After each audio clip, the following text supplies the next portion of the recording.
We're so excited to be able to come into your homes and into your devices, wherever you are, if you're in your office or you're in your bed. Right now, we're grateful because it's time for our 15 minutes of daily inspiration. I'm your pastor of Internet and Innovation, Kervance Ross, and you are tuned in to the New Birth platform. You are right where you need to be. Our senior pastor, Dr. Jamal Bryant, has given us the opportunity, the privilege, and the pleasure to be able to inspire you on a daily basis. So do what we do.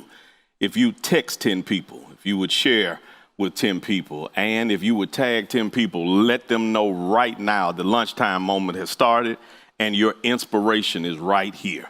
As always, if you would go wherever you are on social media and follow me at I am Kervance Ross. Again, I am Kervance Ross. I'll meet you there, and I'll be more than excited to gauge and engage with you. We are on part 3 of our series called Success Beyond the System. And you know, whenever you tune in, my goal is to empower you from a purpose lens. I've shared with you more than enough times that purpose is that one thing you've been designed to do, that if you don't get it done, it won't get done.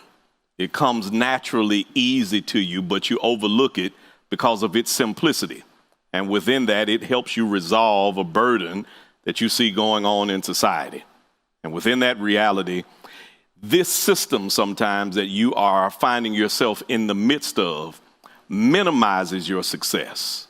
What you've got to be able to do is realize that sometimes what is imprisoned you will help propel you. And in this series, part 3, I'm tagging this one as, and with the title, It's About Time. It's about time. I've realized that even 42 years old, that one of the things that I'll never be able to get more of is time. You can run out of money, work hard enough and get your money back. You run out of friends, you get in the right spaces, you get new friends.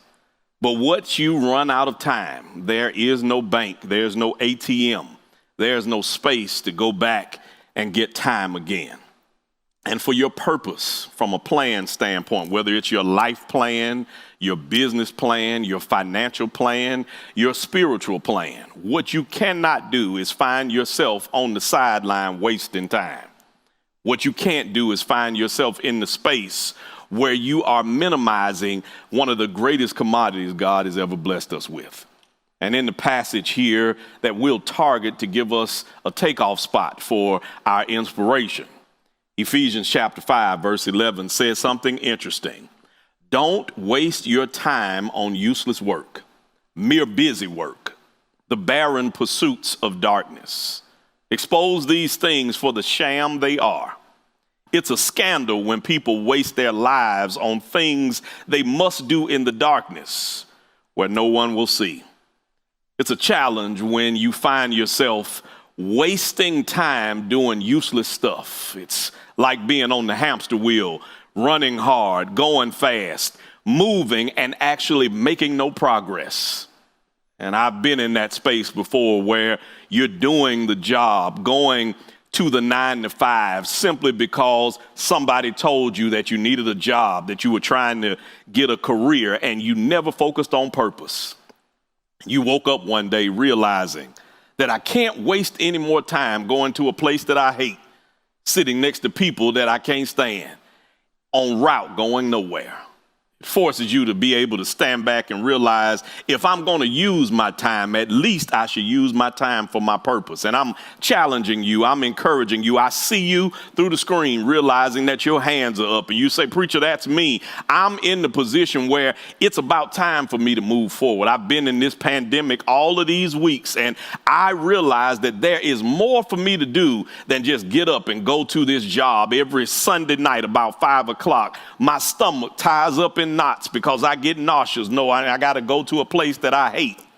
I'm tired of being in a circumstance, dealing with circumstances that I feel are beneath me, and it's about time for a different change. And you can't keep seeing yourself doing useless work, mere busy work, the barren pursuits of darkness, where you are fighting and struggling to do something that you don't even enjoy doing. You're spending all your time trying to get wealth.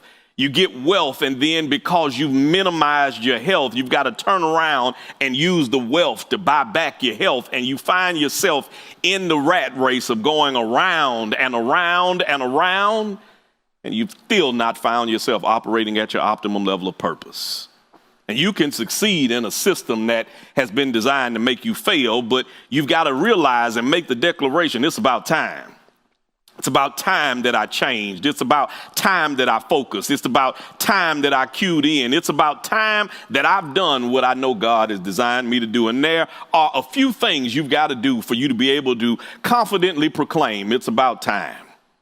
First thing you've got to do is stop waiting until tomorrow. I said, you've got to stop waiting until tomorrow. Today that you wake up, every opportunity you get to wake up, it is a gift. This is exactly why they call it the present, because every day God wakes you up, he's gifted you with new mercies, with new opportunities, with new strategies, with new opportunities to go right into your purpose. And you can't wait till tomorrow. Tomorrow never happens for the dreamer. Tomorrow never happens for the sleeper. You've got to look at every day as the opportunity to make it your best. You can't wait till tomorrow to write that book that you've been saying, I'm going to do it tomorrow for the last 20 tomorrows. You've been saying, I'm going to start this business, and you're still going to the same job. You're saying you're going to get the degree, and you keep putting it on tomorrow. You said you were going to get saved, and you put it on tomorrow, and you still haven't focused on it. How long are you going to waste time thinking about tomorrow? It's the right time right now. Get up and make the change. Get up, work on your purpose. Get up, work on your vision. Get up and work on your destiny, because what you can't do is wait till tomorrow. Second thing you can't do is you've got to stop connecting with riffraff. I say you got to stop connecting with riffraff. It is a challenge for people who are on the journey and the place towards purpose to be connected to purposeless people. What you'll quickly find is when you are connected to people without purpose, their only job is to suck life out of you. And many of us are on the sideline wasting time because some of the people who are the riffraff in our lives that we've got to disconnect from are family and friends. And it makes it hard because you don't want to disconnect from mama. You don't want to disconnect from auntie. You've been connected to the same friend for 20 years because they were your roommates in college. And every time they dial your phone and you see their name and number come across the screen, you get a headache, you get tension, and you really want to miss the call. You really want to disconnect from them, but they have sucked so much potential out of you, sucked so much life out of you that you don't realize that they are no longer relationships, they are just riffraff. And you've got to put yourself in the position where you say today, I'm disconnecting from the riffraff. I don't want to be around people that can't go where God has called me to. If you don't carry me to my purpose, you carry me to my grave. And I got to put you in the place that you've been designed to be. I'm going to pick up the phone once this moment is over and hit delete. Thank you for being my friend. You've traveled down the road and back again. Your heart is true. You're a pal and a confidant, but you got to get off right here. Because it's not about you. It's about me. And what you can't find yourself doing is being connected to people that make you regret the fact that you never reached your potential. And it's a challenge to be connected to folks that will watch you die when they know you were designed to live. And you've got to get to this place where it's about time. I can't keep connecting to you. You not going nowhere. I'm tired of going to the club. I'm tired of you complaining about what's not going right in your life. You still praying for God to make your ends meet. When are you going to get in a relationship with God where your ends never meet? They keep going further and further apart because they're in purpose. I don't want it to end. I don't want to be in a position where you don't have vision for your life. You don't have your own oxygen tank. I am taking off and I'm going to another level. And if you stay connected to riffraff, they will pull the oxygen you need to survive and take the oxygen for them, and you die. It's about time you start telling people you got to go. I love the song by Jonathan Nelson, Bye Bye, because I now put my hand up and tell you I love myself to get rid of you. Because I know that if I want to get where God is designed for me to be, I got to get out from around riffraff. So you, number one, got to stop waiting until tomorrow. Number two, you got to stop connecting with riffraff. But number three, you got to start living like today is your last day. You've got to start living like today is your last day. And this is the mistake that so many of us make. We live like it's going to be there tomorrow. Help you understand that when the window of opportunity opens, it doesn't stay open forever. Think about the opportunities that you had that you missed out on. You wish you could go back and do it again. You wish that you can go back and redo that opportunity, open up that window again. Let me help you understand. You literally got to live like today is your last day. You've got to live like God is coming back tomorrow, that the devil is at the back door and hell is 1 mile away. You've got to live like today is all you got. You got to put every piece of energy into your focus plan for the day. You've got to put every piece of energy into your business, every piece of energy into your relationship, every piece of energy for today into today's opportunity. Let me help you understand. It is not necessary to use energy for today in tomorrow. So you've got to now start living like today is your last day. And when I ask you, I challenge you, when you're at the end of today's journey, have you used everything you could use to make today successful? Did you connect with everybody you were designed to connect with? Did you accomplish everything that you were designed to accomplish? Did you read the book you were supposed to read? Did you write the chapter you were supposed to write? Did you pray the prayer you were supposed to pray? Did you make the phone call to connect to the person that was getting ready to open the door for the potential that God has called you to? Today, you've got to start living like it's your last day. Finally, I'm out of your way. The final thing you've got to do in this about time motif is realize that eternity is within your time.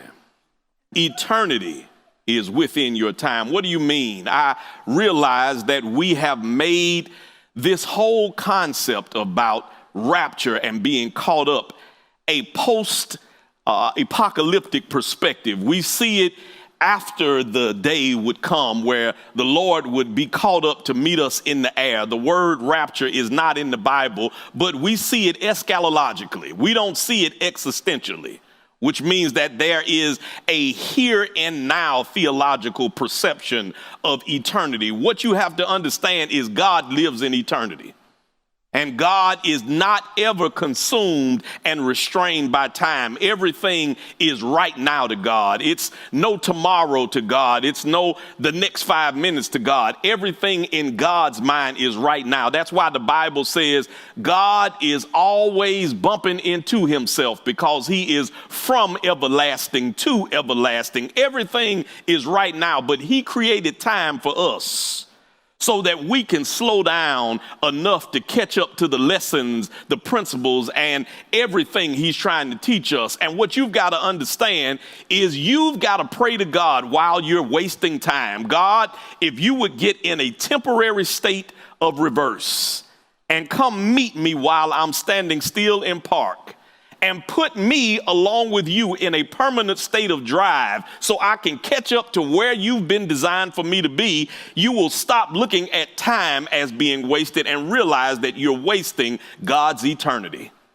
And I want to challenge you to no longer waste eternity, because God is not stuck on 285. He's not stuck on I-20. He's not stuck on 75, 85 waiting to bless you. He is right in the midst of blessing you right now. That's why the old folks used to say, the Lord is blessing me right now. You don't have any time to wait. You don't have any time to lose. Eternity is all you're losing. And I want you to find yourself realizing it's about time. It's about time I got serious. It's about time I took it seriously. It's about time I focused on what God called me to do. Why? Because I have no more time to waste. Eternity is my goal. And this system that you're in, you will be able to succeed beyond the system. Amazingly, I'm out of my time. 15 minutes goes by when you're having fun. And I hope this message, this inspiration, this opportunity has made you realize you have no more time to waste. And I don't want you to waste time still being outside of God's will. I want to offer Christ to you right where you are. Wherever you are, Christ is in need of you. And if you'd go right now to newbirth.org and click the join button, and you can stop being friends, stop being visitors, and become family. More importantly, you have no more time to waste, to wait till Sunday, to wait for a better opportunity to invest in God's kingdom. If you just pick up your device and text NBGIVE to 77977 and watch God, because you didn't waste time, turn your investment around 20, 40, 60, 80, and some 100-fold, because you can't beat God-given, no matter how you try. At the end of the day, I'm so thankful for you. I'm grateful that you allow us to come into your homes and your spaces and give you inspiration and encouragement. I challenge you to keep sharing, keep tagging, keep texting, because you are helping us take God global. As always, I'm your pastor of Internet and Innovation, Kervance Ross. I love you, and there is absolutely nothing you can do about it. I want you to have a drama-free and virus-free remainder of the day. Keep sharing, keep texting, keep tagging, and I'll see you when I see you. Peace.